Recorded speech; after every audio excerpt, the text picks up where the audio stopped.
იმის თქმა, რომ ზუსტად იქ ვარ, სადაც საჭიროა, სწორ დროსა და სწორ ადგილას ვართ, ზოგჯერ ძალიან უხეში ნათქვამია იქიდან გამომდინარე, რომ არ მოგწონს, რასაც ვგრძნობთ, არ მოგწონს ის სიტუაცია, რაც ჩვენს თავს ხდება და საერთოდაც სხვაგან ყოფნა გვერჩევნია, მაგრამ ხო, მაინც ასე ვფიქრობ, რომ რასაც არ უნდა ვგრძნობდე, რასაც არ უნდა გავდიოდე, სწორია და ზუსტად იქ ვარ, სადაც საჭიროა.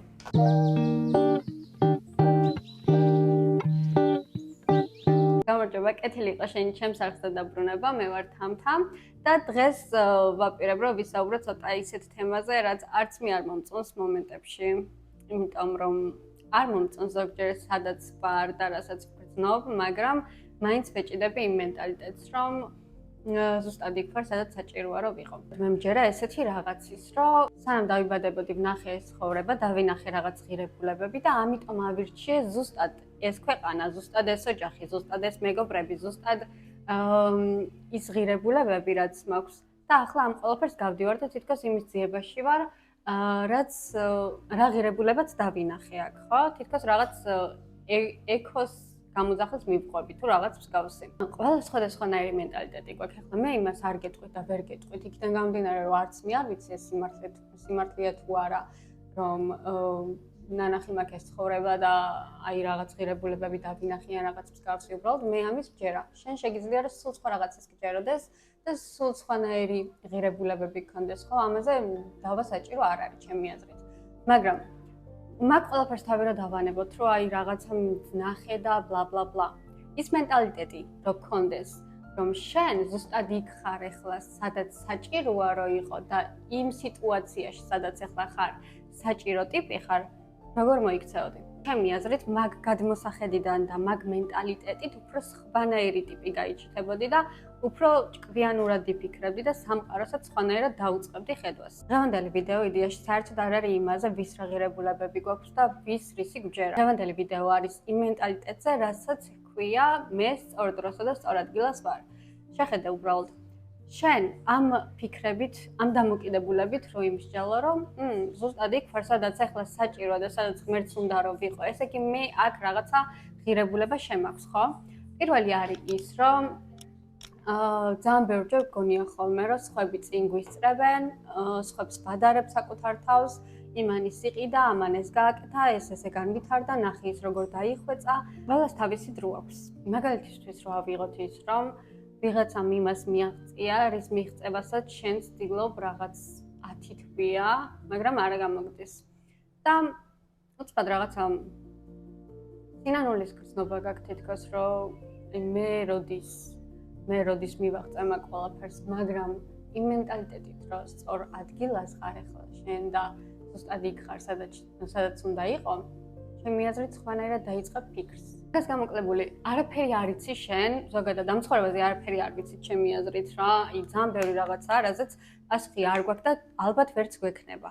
და იმაზე რომ ფიქრობ, რომ მე როდის მივაღწევ რაღაცებს, მან ერთი რაღაც გავიწყდება ჩემი აზრით.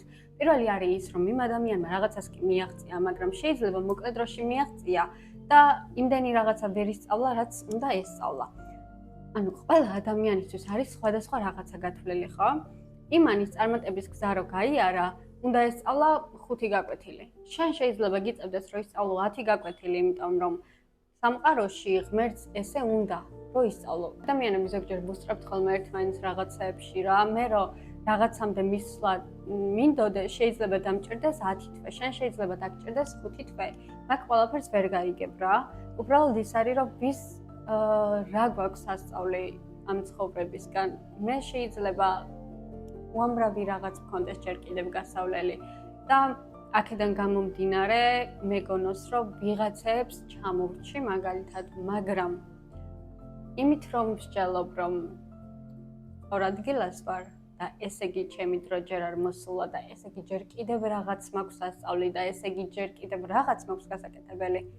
ძალიან მალამოდ მედება ხოლმე მე მაგალითად. წარი მენტალიტეტი, რომელიც ცოტა გამშვიდობს ხოლმე რა, იქიდან გამომდინარე, რომ აი ყოველდღიურ ქაოსში ვართ და ხან რას ვედებით, ხან რის გაკეთებას ვცდილობთ, ხან საერთოდ ვისვედრებით და რაღაცა მსგავსი და მაგას რო ეუბნები შენ თავს, მე ხვდები, რომ ანუ ღირებულების განცდა გიბრუნდება რა და ადამიანს ყოველდღიურ ცხოვრებაში რომ გქონდეს შენ ღირებულების განცდა, ეგ არის ძალიან მნიშვნელოვანი რაღაცა. ღირებულად როცა აღიქვავ შენ თავს და როცა აანალიზებ იმას, რომ ვაიმე, ცოცხალი ვარ და ღირებულება მაქვს, სუნთქავ და რაღაცის გაკეთება შემიძლია, ეს არის ისეთი რაღაცა, რაც ყოველდღიურ ცხოვრებას ჩემი აზრით რაღაცით ცდება. იმიტომ რომ იმდენად ვართ შეთრეულები ამ ყოველდღიურობაში და იმდენად რუტინული გახდა უკვე ყველაფერი, იმდენად რაღაც რობოტულად ვაკეთებთ ყველაფერს, რომ სადღაც იქ რო იაზრებ, რომ შენ სუნთქავ, შენ ღირებულება გაქვს და რაღაც ნაბიჯი შენთვის ან სხვისთვის რაღაცას ნიშნავს, სადღაც რაღაც ნაწილში ვახლოვდები ღმერთსაც. ყველა სხვადასხვა დანიშნულება გვაქვს ამ ცხოვრებაში, ყველა სხვადასხვა რაღაცა გვაქვს გასაკეთებელი და მიუხედავად იმისა, რომ ერთნაირები ვართ ბაზისურ დონეზე, 50-50-ზე ვართ რა, თან ერთნაირები ვართ, თან განსხვავდებით, იმიტომ რომ გვაქვს სხვადასხვა დატვირთვა ამ ცხოვრებაში და სხვადასხვა გზა გვაქვს არჩეული. ნუ გეგონება ის, რომ ყველამ რაღაცა მოასწრო, ყველამ რაღაცა იგრძნო, ყველამ გამოსცადა რაღაცა, იმიტომ რომ შენ არიცი მათი გამოცდილებები, შენ არიცი ვინ როგორ გაიარა ეს გზა, რა წვალებით გაიარა, ან გაიარა თუ არა საერთოდ წვალებით, რაც დაუჯდა იქ ყველაფერი. თავარია, რომ არ გაჩერდე ცხოვრებაში, სულ გადადგა რაღაც ნაბიჯები და ის სწორი დრო შენთვის ისედაც მოვა თავისთავად. მეორე ნაწილი აპატია საკუთარ თავს.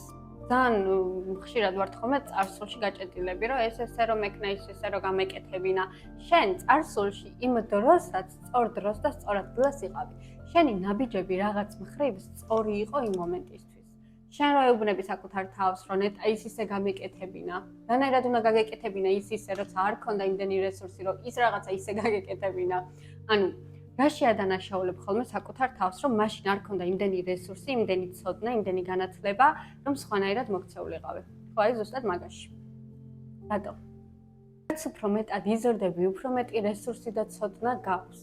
კი ბატონო. შენ ვერ მოთხოვ 11 წლის ბავშვს და 20 წლის ადამიანს ერთი და იგივე რაღაცას და ერთი და იგივე გამოცდილებას, ხო? როგორც ახლა 5 წლის ბავშვს ვერ ეტყვი და ვერ დაუჯდები და ვერ ელაპარაკები ცხოვრების ისეთ გამოცდილებებზე, რაც არ აქვს გავლილი, რის ცოდნაც არ აქვს. ისე ვერ დაელაპარაკებოდი იმ მომენტში შენ თავს, ხო? ისე ვერ მოიქცეოდი სხვანაირად. რისი ცოდნა, რისი გამოცდილებაც გქონდა და რაც იცოდი, ის გამოიყენე. მე იმას არ ვიძახი კაცო, რომ რა ცუდი საქციელებიც გაქვს ჩადენილი სხვის მიმართ, ან საკუთარი თავის მიმართ, საამაყოდ უნდა გაიხადო. არა, არავითარ შემთხვევაში ის ყველაფერი, რაც არ გამოგივიდა თავის დროზე, შენ სასიკეთოდ უნდა გამოიყენო და შენ სასარგებლოდ უნდა შეცვალო. შენ თუ გაქვს ცნობიარი იმის ჩართული, რომ ჩემი ეს აქციელი ცუდია და არ მადგება ცხოვრებაში, არამედ ვზარალდები კი არ მეხმარება, მაშინ გამოძებნე რაღაცაები, დაფიქრდი, როგორ შეიძლება მაგ ყველაფრის შეცვლა, გამოსწორება და გამოიყენე შენ სასიკეთოდ. ეხლა ნახე იმის გამოყენება, რომ სწორ დროს სწორ ადგილას ვარ. ოკეი, კაი, გავიგეთ ეს, ხო, მაგრამ როგორ შეგიძლია რომ გამოიყენო? მაგალითად, ბოლო პერიოდებში ვიყავი ძალიან ცუდად ემოციურად რა. რაღაცების გამო ან ვერ ხსნიდი ეს რაღაცა სხეული გეუბნება ყოველთვის, რომ ცუდად გრძნობს თავს, არ არის კარგად, მაგრამ ეს ემოციები მენტალურ დონეზე ჯერ არ ამოსულა რა. აქედან გამომდინარე, ეს ემოციები, რომელიც უკვე რამდენჯერმე განმეორდა ჩემთან, იმაზე ფიქრი დავიწყე, რომ ოკეი, თუ სწორ დროს ვარ, სწორ ადგილას ვარ, ეს რას ნიშნავს, რომ ეს ემოციები ეხლა ზუსტად ისე დროს მოვიდა, როცა მე მჭირდებოდა, რომ მოსულიყო რა. არც ერთი ემოცია თავისით ჰაერზე არ მოდის. ამის უკან ყოველთვის არის რაღაც. ისე ფიქრი რომ დავიწყე მე, რომ ოკეი, ეს ემოცია მოვიდა ჩემამდე, სწორ დროს მოვიდა. მეც სწორ ადგილას ვარ, ანუ სწორ ადგილას შევხვდით უკვე ერთმანეთს და რაღაცას მეუბნება. იმის მაგივრად რომ მე ეს ემოცია გავაქრო და ისევ წყალს გავატანო, როგორც მანამდე ვიქცეოდი ხოლმე, აი დროს რომ მიაქვს ხოლმე ემოციები, ხო იცი, აი ზუსტად ეგრე რა. დავიწყე იმაზე ფიქრი, რომ რა დასკვნის გამოტანა შემიძლია მე ახლა აქედან. ჩემი საყვარელი ფრაზა არის, როცა ადამიანში სილამაზეს ხედავ, სინამდვილეში ეს მის სილამაზე კი არა, შენი ანარეკლია. ხო არიან ადამიანები, ვიშიც მართლა ხედავ სილამაზეს, რომელიც შენ თითქოს არ გაქვს რა, მაგრამ ეგრე არ არის. შენს ქვეცნობიერში, სადღაც შენს სიღრმეში ზუსტად იგივე სილამაზეა, რომელსაც ხედავ სხვაში. აქედან სად მივდივარ ახლა თავდაჯერებულობაზე. ჩემი აზრით, მე ძალიან მიყვარს ეს თემა. ანუ შემიძლია რომ საათობით გიჩნდე და ვილაპარაკო თავდაჯერებულობაზე და რატო ვეხები ახლა ამ ყველაფერს? მე სუმინდოდა ხოლმე რომ ყოფილიყავი ძალიან თავდაჯერებული ადამიანი. და ვფიქრობ რომ რაღაც დონემდე მივედი. ოკეი, მაგრამ ძალიან ბევრჯერ მიფიქრია ხოლმე, აი მე რო ცუდად ყოფილვარ და მე რო არ ყოფილვარ თავდაჯერებული იმ მომენტში, სხვებისთვის შემიხედავს და მიფიქრია რომ აუ ეს ახლა როგორი თავდაჯერებულია და მიდის და მიაქვს და იმენა აი ქვას გახეთქავს და რაღაცა მსგავსი და ბავშვობაში მე როცა მქონდა ხოლმე თავდაჯერებულობის პრობლემა, ძალიან ბევრ ადამიანთან მივდიოდი და ვეკითხებოდი, რომ ეს როგორ გააკეთე. ყველაზე მეტად ალბათ მაგას რატოც ვაკეთებდი, მიზეზი ის იყო, რომ ძალიან ბევრს მუშაობდი ხოლმე საკუთარ თავზე, მაგრამ თითქოს ის შედეგი მაინც არ მქონდა ხოლმე რა და სულ იმას ვფიქრობდი, რომ იმე როდის ვიქნები ესეთი თავდაჯერებული. მივდიოდი ხოლმე ესეთ ადამიანებთან და ვეკითხებოდი, რომ შენ რას აკეთებ იმისთვის, რომ თავდაჯერებული იყო. აი, იმედები ისე მიცრუდებოდა ხოლმე ხალხო. დაგენიძლავებით პროსტა, რომ იმ ადამიანების 90%-იც კი არ არის თავდაჯერებული, ვისაც ფიქრობთ, რომ თავდაჯერებულები არიან. როგორც წეღამ თქვი, ჩემი ანარეკლი, ვისი სახე, ის მომწონს, მაგრამ საკუთარ თავში ვერ ვხედავ ამ ყველაფერს. იმიტომ რომ ჯერ არ აღმომიჩენია, იმიტომ რომ ეგ რესურსი რაც მე მაქვს, მაღლა არ მომიკაჩია და არ გამომიჩენია რა. ნახე. მე ხომ მივდიოდი ხოლმე ძალიან ბევრ ადამიანთან.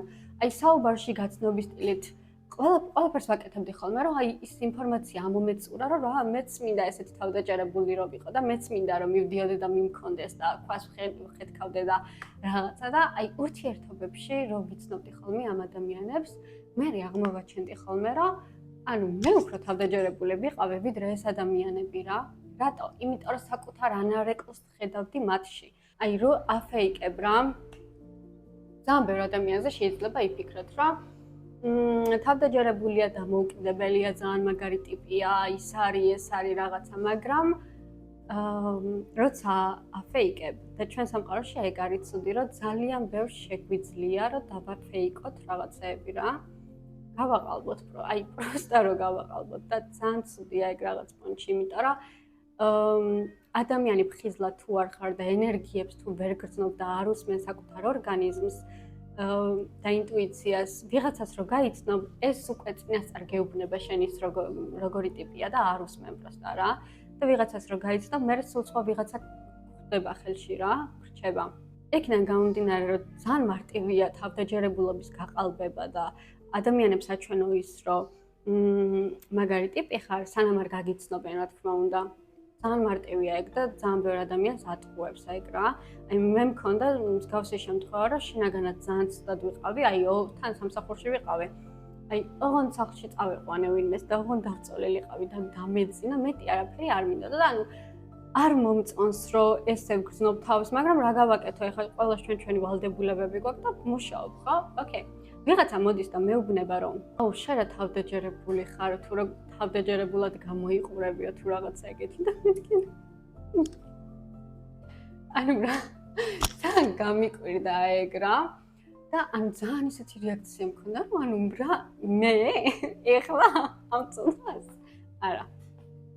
აქედან გამომდინარე, არასოდეს არავისზე არ იფიქროთ, რომ ის ჩემზე წინ არის და იმან უფრო ბევრს მიაღწია და ის ჩემზე უფრო მაგარია და მსგავსი რაღაცეები. სანამ ადამიანს არ გაიცნობთ, არ გეცოდინებათ საერთოდ არაფერი და რომ გაიცნობთ, საერთოდ შეიძლება გამოშტერდეთ, რომ ამაზე მსგავს რაღაცას როგორ ფიქრობდიო რა.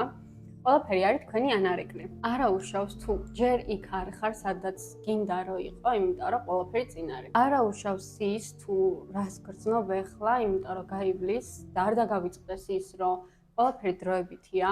არავინ არსად არ ვიჭედებით, უბრალოდ საკუთარ თავს ვიმეორებთ ხოლმე მაგას, რომ გავიჭედე და რაღაცა, მაგრამ ის უნდა გაანალიზო კიდე, რომ ზოგჯერ არაფერს რო არ აკეთებ, უბრალოდ რო წევ ხარ და გძინავს და დღეებს ატარებ შავ ნელ ოთახში, მაგითიც კი ზოგჯერ ეხმარები საკუთარ თავს. არ გაქვს ზოგჯერ იმხელა ტევადობა, ემოციური, მენტალური, რომ კიდე რაღაცა აკეთო რა, ზუსტად იქ ხარ, სადაც გჭირდება რომ იყო. ძალიან ბევრი რაღაცის გაკეთება გინდა, მაგრამ უბრალოდ აი ხვდები, რომ აღარ შეგიძლია, ზუსტად იქ ხარ, სადაც უნდა იყო. ზუსტად ის 2-3 კვირა ბნელ ოთახში უნდა გაატარო, რომ მერე გამოფხიზლდე და კარგად იმენა გემრიელად შეუდგე ყველაფერს. ზუსტად იმ ყველაფერს გადიხარ, რაც გჭირდება რომ გაიარო. და ზოგადად ადამიანს როცა ყელში ამოგდის მერე რამდენიმე კვირას რო ატარებ შავ ბნელ ფიქრებთან ერთად, მერე ეგ ყველაფერი ყელში ამოგდის. და თუ კი შენ გაქვს რაღაც მიზანი და ხედავ შენ გზას საით გინდა რომ წახვიდე, შანსი არაა უბრალოდ რომ იმ ერთ ადგილას გაჩერდე.